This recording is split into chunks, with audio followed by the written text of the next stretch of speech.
Everybody's been wanting me to hack a Wii U. I've had zero reason or interest to do that. Until right now. Just this past Monday, Nintendo has shut down the Wii U and the 3DS for good. There hasn't been an eShop on there for a bit, but now you can't even play online games. My precious Mario Maker is unplayable now.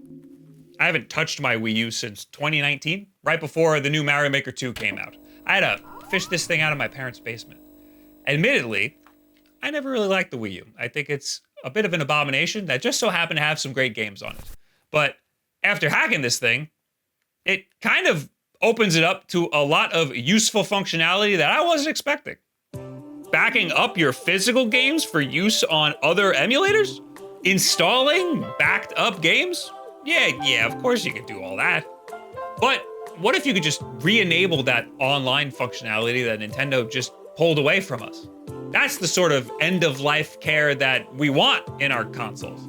If they're not gonna support it anymore, at least open it up for us to support it ourselves. Now, Nintendo didn't exactly open this up. There's still some roadblocks, but the process is extremely straightforward. And at the end, you'll end up with a Wii U that was even better than it was before. A Wii U that makes me think, hey, maybe there was something here after all. No, Nintendo was for sure on something when they made this.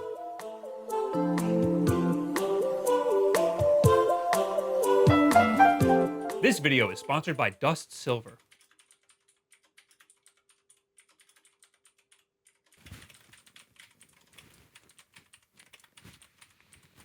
Sorry, I didn't want to scare you there. Hey, is that your new keyboard? Cause ew.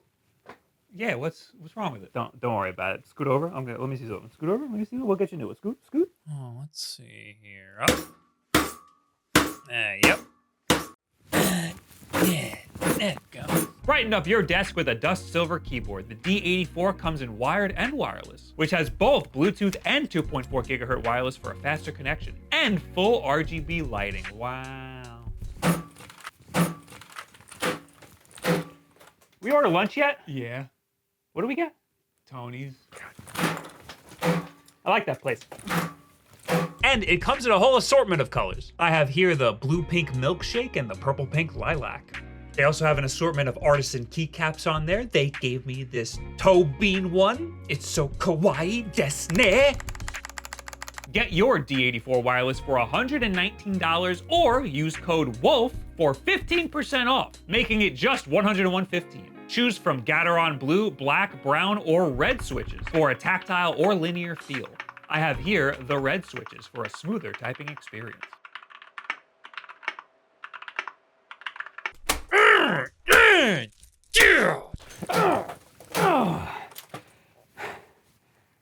Okay, so can I get the keyboard now? Oh, you want it now? Well, yeah. Oh, I didn't think. I don't even work here. What? I used wiiu.hacks.guide for this. It's an extremely easy written guide to follow along with. All that you need is an SD card that's FAT32 formatted and a computer to get some files and put them on that FAT32 formatted SD card. This is not a tutorial for that. You should check out Blaine Locklear. He's got some good video tutorials, although the written guide is easy enough to follow along with. This video is just to serve as a sort of review to show you whether or not it's worth hacking a Wii U. I'll save you the trouble. If you already have a Wii U and you like using it, then you pretty much have to do this hack in order to continue to use it because you lose a lot of functionality when the network gets pulled away. If you like playing Wii U games on other hardware like emulators, then I definitely recommend doing this because this is the legal way to rip games. Also, it's just a fun little project to do. Should you run out and go buy a Wii U just to do this hack? We'll see. We'll see. We'll check it. Come on, let's check it out. There are two custom firmwares, Aroma and Tiramisu. Aroma is newer and makes using some of these hacks a little easier to navigate, so I'm just gonna use that one. I appreciate that these are all coffee related. The guide will have you literally just dump a folder onto a FAT32 formatted micro SD card. Everything else that you're gonna include just gets merged into this folder.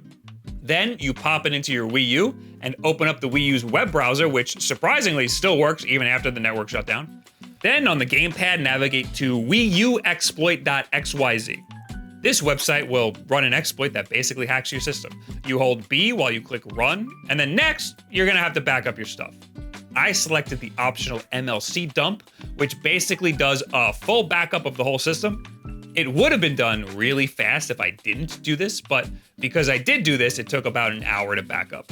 Then you back that stuff up onto your computer, pop the SD card back in the Wii U, and go back to the same website, this time holding X while you press run. Now you're back in the Wii U, open the payload installer, and this will place the hack inside the health and safety app in your Wii U.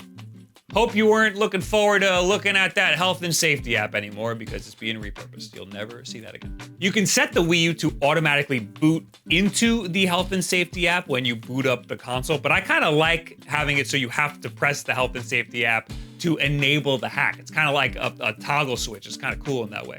So you have an unhacked Wii U unless you click the health and safety app, and then all of a sudden, it's hacked. Wow. Next, it's recommended to block updates, which I don't think is important anymore since they publicly dropped support for the Wii U. But you might as well do it anyway. And then, congrats, you have a hacked Wii U. Wow. But just like any old hack, nothing's really changed because you haven't really done anything on there. You don't really have anything on there yet. So on the Wii U.hacks.guide website, they have a list of recommended homebrew apps you can use. I recommend downloading the HB App Store first. Once this is on your Wii U, you can pretty much get all of the rest of the apps from the HB App Store, right there directly on your Wii U. Now, this might get us in trouble a little bit. You know how the eShop doesn't work anymore on the Wii U? It hasn't worked for a while. If you own games, you can re-download that software off of the eShop. This acts like you own all of the games already, all of them. I think that's all I gotta say about that. Remember the eShop for the 3DS? It's like that, so definitely don't get that off the homebrew browser. And maybe a VPN. Next, get Dumpling to dump your physical games. I think this is the #1 reason to hack your Wii U.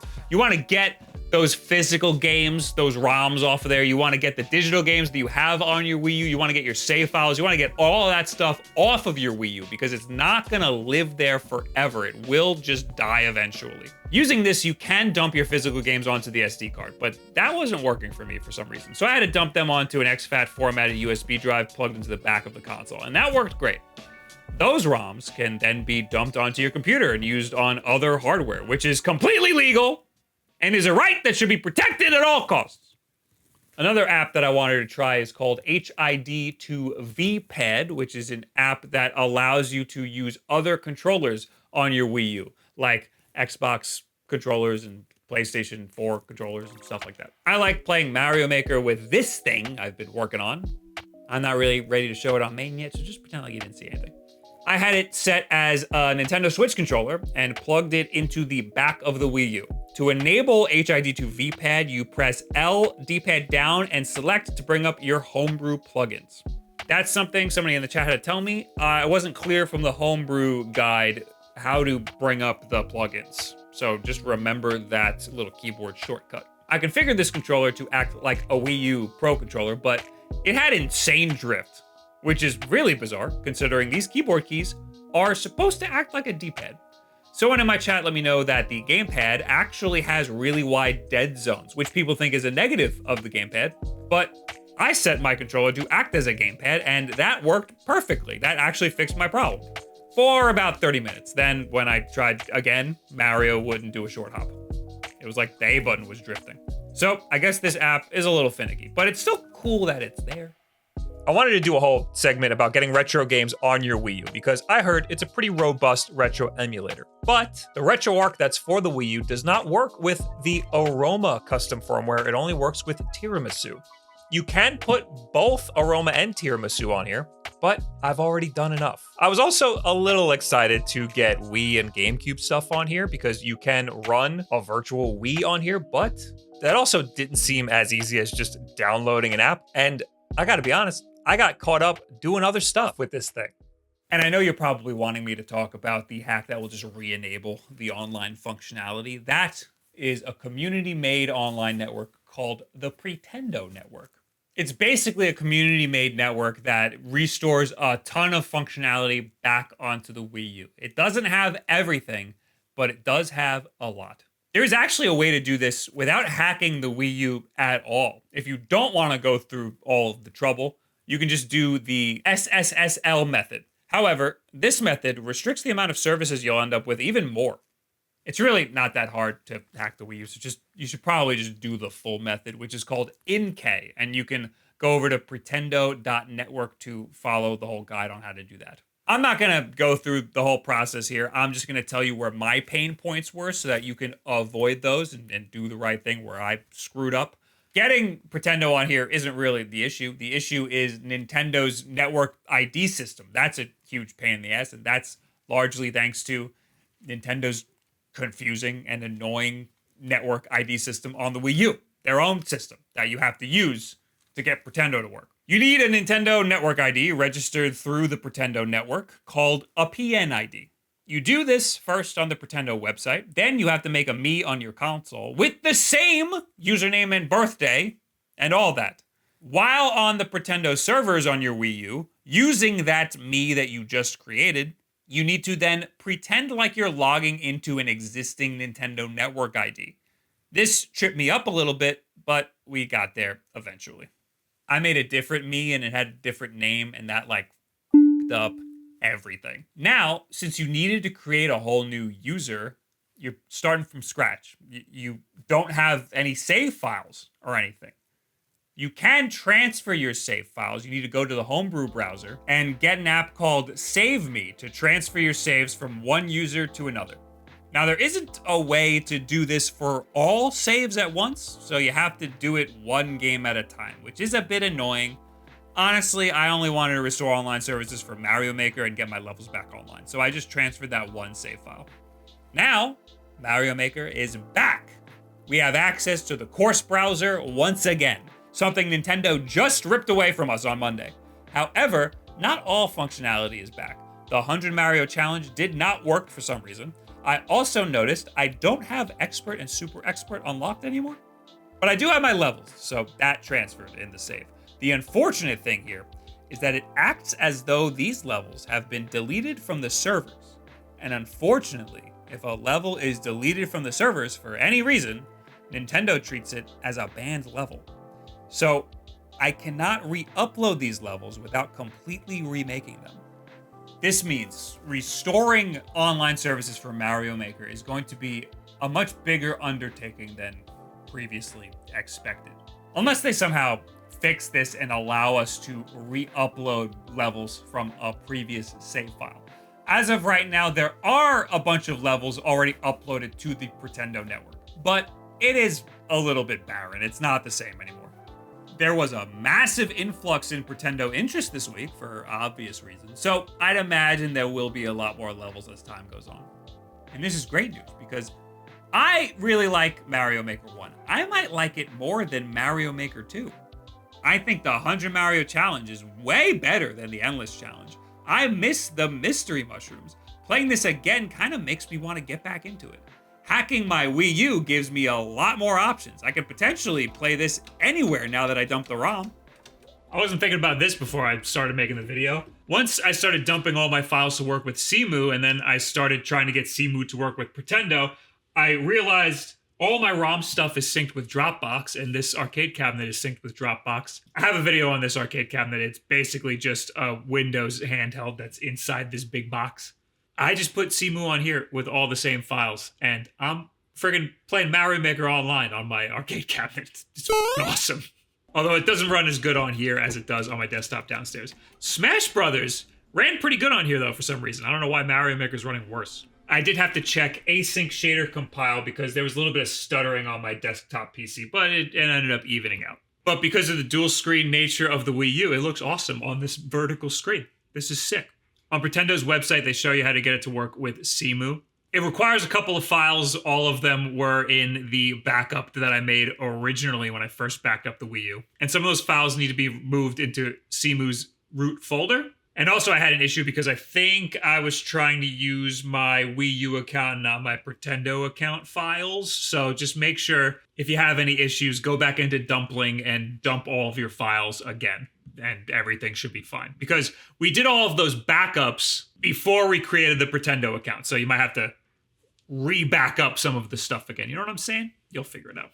But we need some sort of way to import all of the best levels from Mario Maker 1 into the Pretendo network. Of course, now the network's down, so we can't scrape all of the levels now. There is smmdb.net.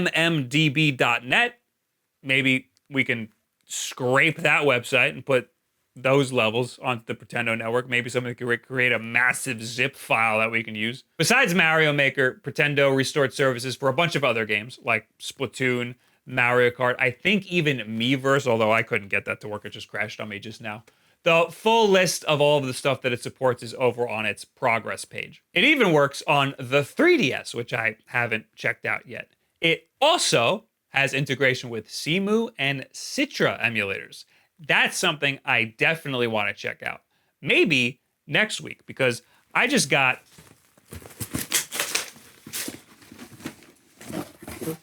this on the day that the Wii U servers shut down.